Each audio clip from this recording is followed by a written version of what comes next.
Hi, Hi and good day. I'm Dr. RAFIDAH ABD KARIM from University Technology Baratapa, Campus Perak, Malaysia. Would like to present the topic entitled The Future of AR and VR Technology in Mobile Learning Environment. AR and VR technologies in higher education has the potential to transform learning opportunities in the classroom and improve student outcomes, all while creatively engaging and preparing students for new opportunities.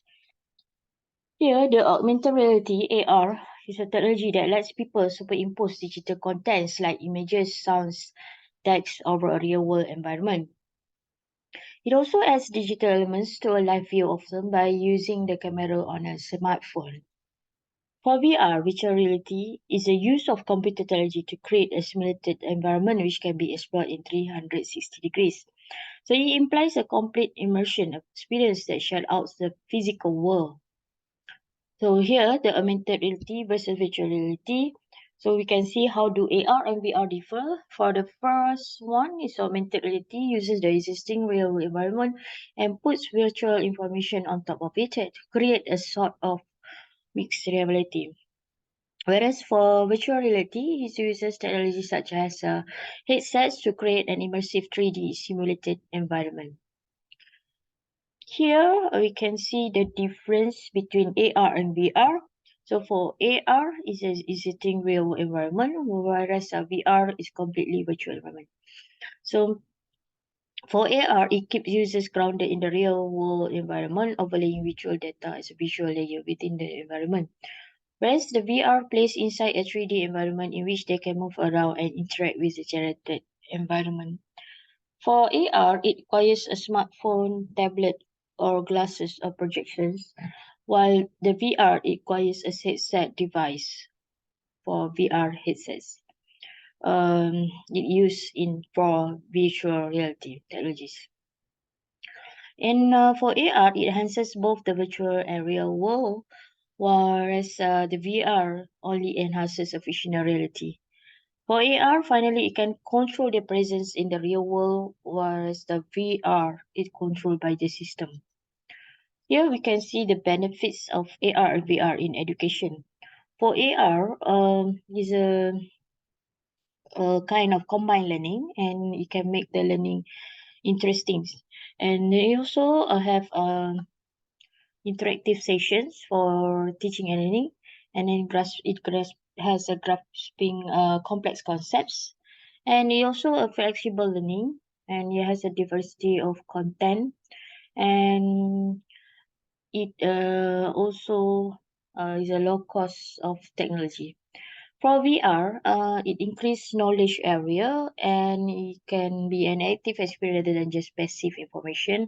It can improve the understanding level of students. It's a fun virtual tour and it's a game-based education. And there's no distraction while they study.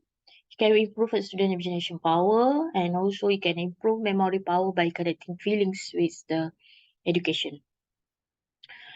However, there are barriers or challenges of AR and VR in education. For example, like they have lack of vision, lack of investment, and then there's a lack of support from administrators, and most of the educators are not tech savvy.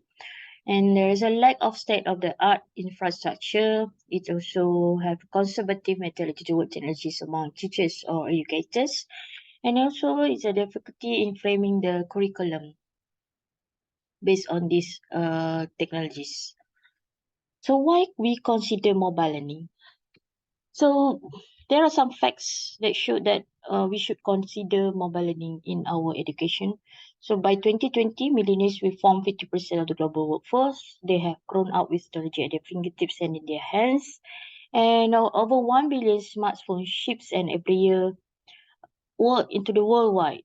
And then 80% of the internet users on a smartphone. 20% of all 19 to 34 years old millennials don't use desktop at all. So they mostly use mobile devices. So for over 50% of smartphone users grab their smartphone immediately after wake up. And the final one is predicted that 7% of professionals will do some work from their own personal smartphones or tablets by 2018. So use the on-demand app services at least once. There's about 42% population for this service. And then for security, simple compliance to taking the right security. And for chatbot market by 2025, there's be 1,250 millions. And for the AI market by 2021, there will be there is a there was a 40 billion for AI market. For IoT market by 2021, there was a 57 billions. And for AR and VR areas like healthcare, real estate, engineering, retail in 2020, revolutionized app development. The wearable device market by 20 to 2021, there was a 33 billions in the market.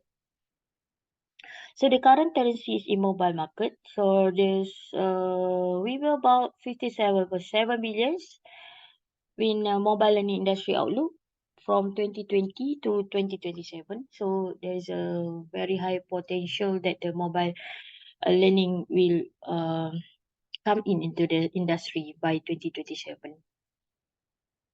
Smartphones and tablets are changing how teachers teach and students learn. So it's not always a smooth or simple transition. That means that teachers and or the educators need to adapt with the changes made by the smartphones and tablets in teaching and learning in the education. And the global AR or VR market has the potential to reach 94.4 billions by 2023, quoted by PR Newswire.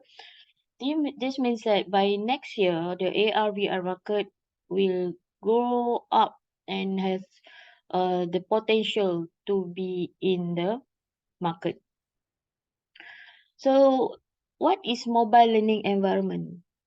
Mobile learning, or we call it as learning environments, open a wide range of new exciting learning opportunities and envision students who are constantly on the move, learn across space and time, and move from topic to topic and in out of interaction with technology.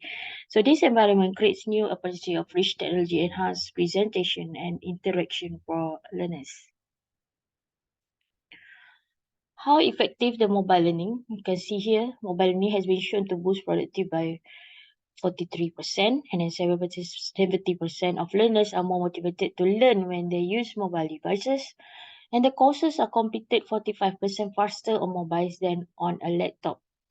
And 64% of learners find accessing learning